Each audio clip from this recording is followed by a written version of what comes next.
Bom dia, pessoal. Hoje é dia 8 de julho de 2026. Agora são 9 horas e 23 minutos. E vamos dar continuidade ao devocional.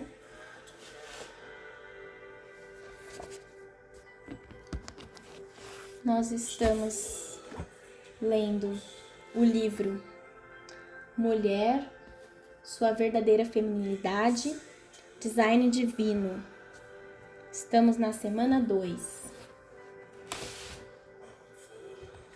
E hoje vamos estudar o dia 5 da semana 2, da página 60 até a página 63.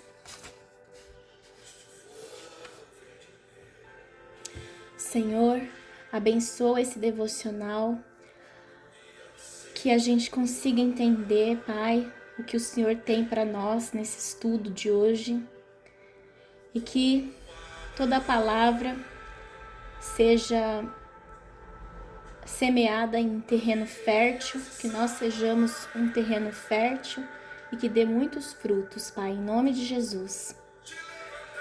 Abra o nosso entendimento, tira todo o preconceito, todo o juízo de valor, que a gente possa, Senhor, verdadeiramente crer na Tua palavra, Pai, e entender que a Tua palavra é boa, perfeita e agradável, porque a Tua vontade é boa e perfeita e agradável, como está escrito na Tua palavra, Senhor.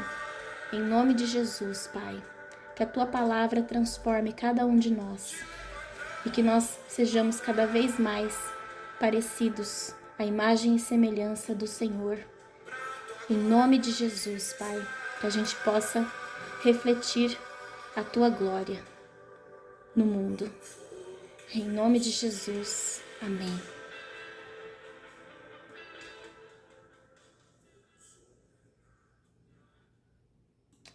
Amém, vamos lá. Página 60. Rei do Castelo? O monte de neve no parquinho era perfeito para a brincadeira. Na escola de tijolos vermelhos, em que eu, Mary, estudava no Canadá, essa era a brincadeira favorita na hora do recreio. Quando o sino tocava, a primeira criança que chegasse ao topo era rei. O restante da turma ficava na base do monte, esperando a chance de tomar a posição do rei. Um por vez nós corríamos para o topo e lutava pela vaga. Depois de um breve corpo a corpo, alguém vencia e o perdedor rolava lá de cima, braços e pernas abanando. Luvas, cachecol e gorro cobertos de torrões de cristais congelados e reluzentes. O vencedor erguia os braços e exercia seus direitos de vanglória. Sou o rei do castelo e você é um pobre coitado. Lala, lala, lala. Ele escarnecia. Rei do castelo. É uma brincadeira infantil, mas, infelizmente, reflete ideias distorcidas que muitos adultos têm sobre autoridade. Posições de autoridade são consideradas as melhores e mais invejadas. Todo mundo quer ser rei. O rei é o mais importante. O rei é o melhor. O rei é o mais poderoso. O rei domina. O rei faz o que quer. Ele recebe todas as mordomias. Ele recebe favores de todo mundo. Ele olha os outros com superioridade. Manda em todos, governa sobre todos e usa de arrogância ao exigir que lhe façam todas as vontades. O rei não liga a mínima para seus subordinados. Comparados a ele, todos são uns pobres coitados. Lala, lala, lala. Essa visão distorcida de autoridade mostra por que tantas pessoas se irritam ao ouvir que Deus colocou os homens em posição de autoridade no casamento e na igreja. No entanto, Jesus repreendeu os discípulos por entenderem a autoridade como o direito de dominar ou tirar proveito pessoal. De acordo com o mestre, isso é pecado e deturpação do verdadeiro significado de autoridade. Leia Marcos capítulo 10, versículos de 35 a 45. Nas linhas abaixo, resuma como, segundo Jesus, a pessoa em posição de autoridade deve, ou não deve, enxergar sua posição. Porque Jesus Cristo é o modelo perfeito de autoridade. Vamos lá então. Marcos capítulo 10. O pedido de Tiago e João. Então se aproximaram dele Tiago e João, filhos de Zebedeu, dizendo-lhe: Mestre, queremos que nos concedas o que te vamos pedir. E ele lhes perguntou: Que queres que vos faça? Responderam-lhe: Permite-nos que, na tua glória, nos assentemos um à tua direita e o outro à tua esquerda. Mas Jesus lhes disse: Não sabeis o que pedis. Podeis vós beber o cálice que eu bebo, ou receber o batismo com que eu sou batizado? Disseram-lhe: Podemos. Tornou-lhes Jesus: Bebereis o cálice que eu bebo e recebereis o batismo com que eu sou batizado. Quanto, porém, ao assentar-se à minha direita ou à minha esquerda, não me compete concedê-lo, porque é para aqueles a quem está preparado. Ouvindo isso, indignaram-se os 10 contra Tiago e João. Mas Jesus, chamando-os para junto de si, disse-lhes: Sabeis que os que são considerados governadores dos povos têm-nos sob seu domínio, e sobre eles os seus maiorais exercem autoridade. Mas entre vós não é assim. Pelo contrário, quem quiser tornar-se grande entre vós, será esse o que vos sirva. E quem quiser ser o primeiro entre vós, será servo de todos. Pois o próprio Filho do Homem não veio para ser servido, mas para servir e dar a sua vida em resgate por muitos. Aí eu vou ler aqui, então, a parte da borda aqui. Vocês sabem que aqueles que são considerados governantes das nações as dominam, e as pessoas importantes exercem poder sobre elas. Não será assim entre vocês. Ao contrário, quem quiser tornar-se importante entre vocês deverá ser servo, e quem quiser ser o primeiro deverá ser escravo de todos.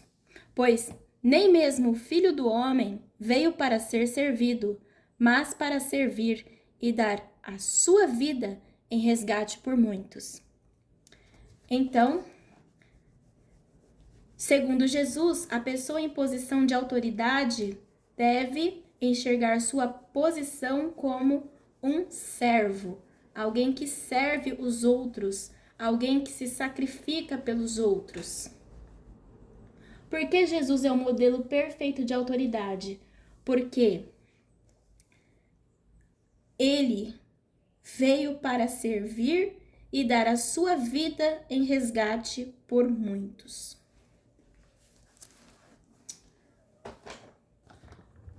Página 61. Quando Tiago e João pediram um lugar de destaque no reino de Deus, Jesus lhes respondeu que a verdadeira grandeza é resultante do serviço ao próximo e não da busca egoísta de uma posição de autoridade.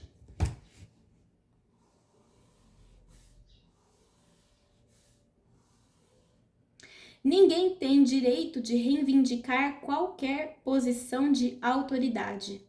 O Pai é quem confere essa posição privilegiada.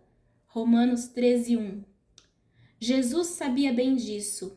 Até mesmo a autoridade de Jesus lhe foi dada por Deus, o Pai. Mateus 28:18.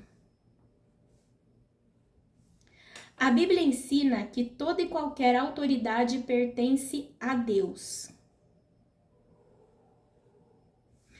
Qualquer autoridade legal que as pessoas exerçam lhes foi entregue por Deus, e elas terão de prestar contas pelo uso que fizeram dessa autoridade. A autoridade não pode ser usada em benefício próprio. Não é uma exibição de poder. Ter autoridade significa obedecer e servir ao Deus que colocou você em tal posição. Exatamente a atitude que o Senhor Jesus demonstrou. Jesus ensinou que a autoridade não tem a ver com direitos e sim com responsabilidade. A autoridade não tem a ver com direitos e sim com responsabilidade. Não tem a ver com receber e sim com doar. Não tem a ver com egoísmo e sim com abnegação. Não se concentra em mim, mas nos outros. A autoridade não confere direito de ser servido, mas responsabilidade de servir. Ter autoridade é uma responsabilidade imensa.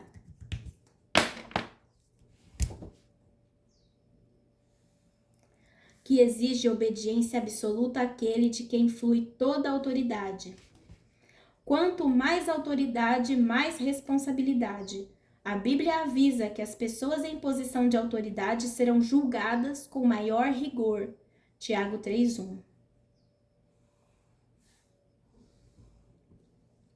Jesus queria que seus discípulos entendessem que a verdadeira grandeza não é determinada pela nossa posição em uma hierarquia. Não depende do volume de poder que temos. Ao contrário, a grandeza tem a ver com nossa disposição de servir humildemente a Deus e ao próximo. Porque o conceito de Jesus sobre autoridade se opõe à ideia de as esposas serem silenciadas, dominadas ou maltratadas por seus maridos, ou de os homens usarem a posição de autoridade em benefício próprio.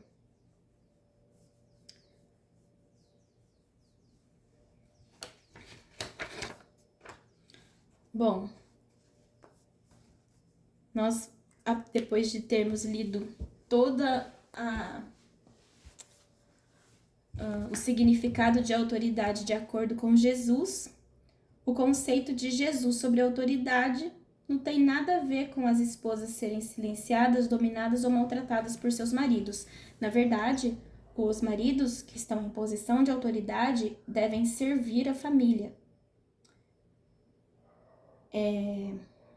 Então, e eles serão cobrados por tudo que fizeram nessa posição. Então, se os maridos maltratam suas mulheres, eles vão ser cobrados com muito rigor.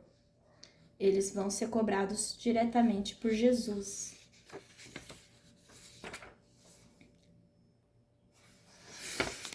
Página 62. Essa depreciação da masculinidade e feminilidade é uma perda gigantesca. Tem prejudicado tremendamente as gerações de rapazes e moças que desconhecem o que significa ser homem ou mulher. John Piper. Você acha que Deus favorece injustamente os homens ou diminui as mulheres ao colocar os maridos em posição de autoridade no lar? Explique. Não, não acho. Depois de ler todas essas definições, Deus não favorece injustamente os homens. Na verdade, ele coloca uma responsabilidade imensa para o homem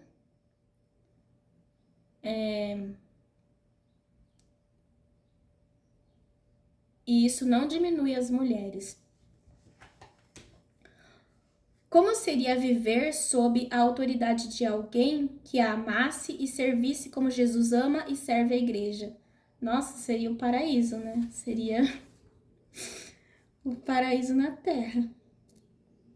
Deve ser maravilhoso, né? Continuando. Seja homem, página 62. A masculinidade está em crise.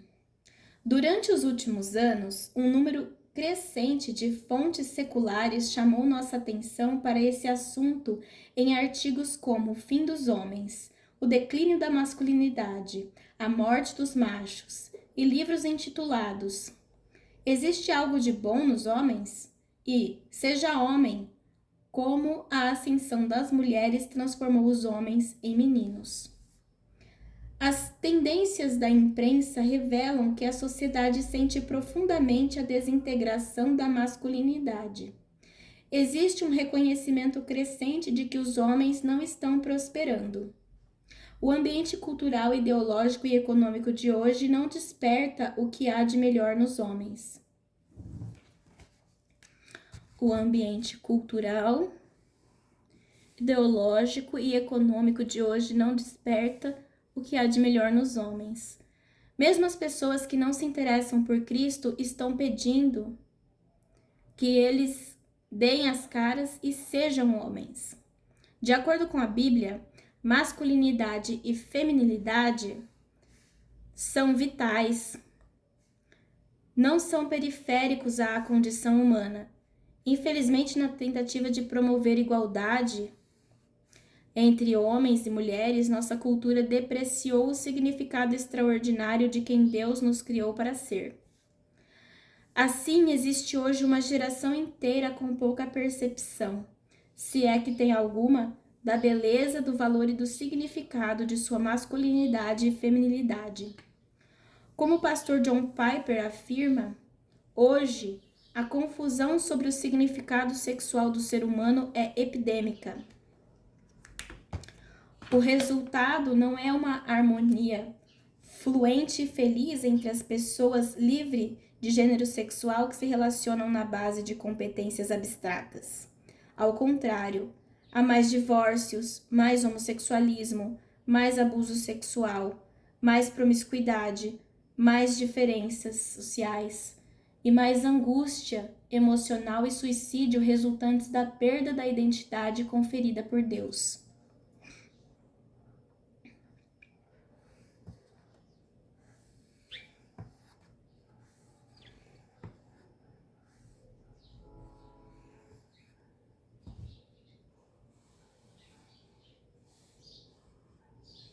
Nesta semana, estudamos o propósito de Deus para o homem.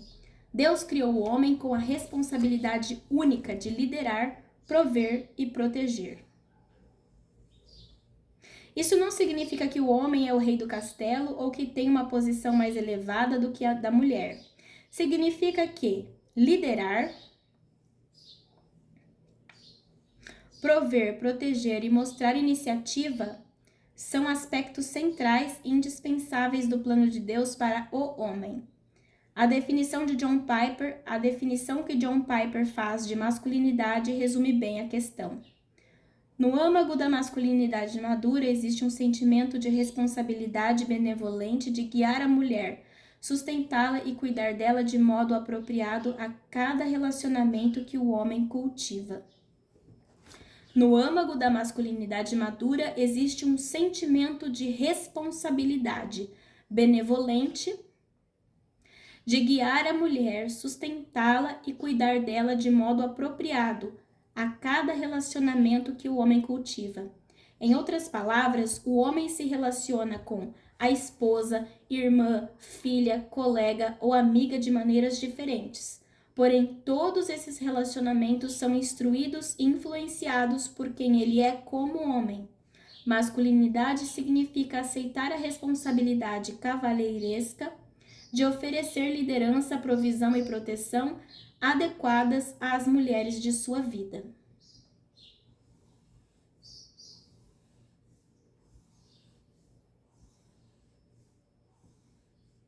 Ao refletir no estudo desta semana sobre masculinidade, segundo a Bíblia, o que você aprecia no propósito de Deus para os homens?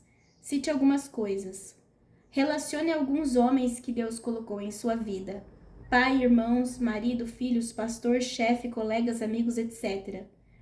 Peça que Deus os abençoe e dê-lhes graça para ser os homens que foram criados para ser.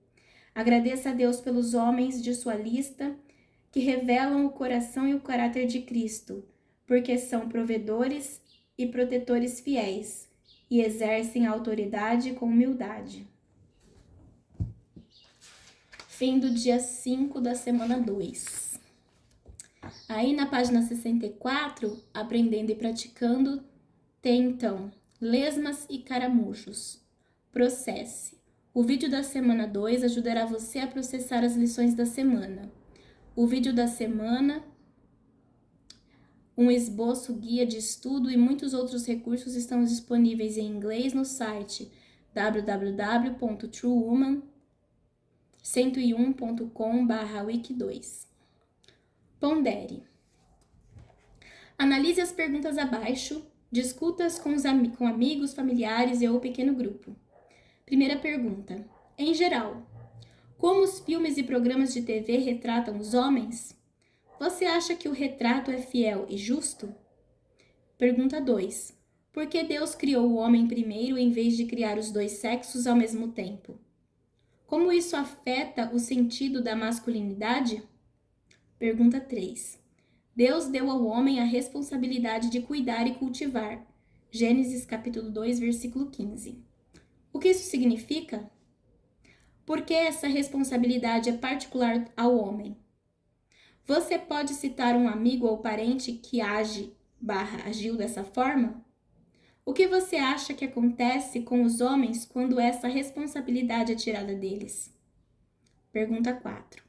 O que significa ser o homem da casa? O que não significa? Na verdade, o que significa ser homem? Pergunta 5. Você acha que o propósito de Deus para os homens beneficia ou prejudica as mulheres? Acha que o propósito favorece mais os homens? Por quê? Pergunta 6. De que maneiras as mulheres enfraquecem os homens? Cite algumas maneiras de as mulheres apoiarem e incentivarem os homens a serem homens. Personalize. Na folha do diário ao lado, escreva o que você aprendeu nessa semana. Faça comentários, escreva seu versículo favorito ou um conceito ou citação que lhe foi particularmente útil ou significativo. Escreva uma oração, uma carta ou um poema. Faça anotações sobre o DVD, Comev ou o estudo em pequeno grupo. Expresse a resposta de seu coração ao que acabou de estudar. Personalize as lições dessa semana da maneira que mais ajude você a aplicá-las ao seu dia a dia. Então, aqui termina o dia 5, o estudo da semana 2, na página 64. Obrigada por me acompanharem nesse devocional de hoje e que o Senhor Jesus abençoe a todos nós e que nós possamos refletir nessas questões para a discussão na sexta-feira. Senhor, obrigada por esse momento, abençoe nossa quarta-feira. Em nome de Jesus, amém.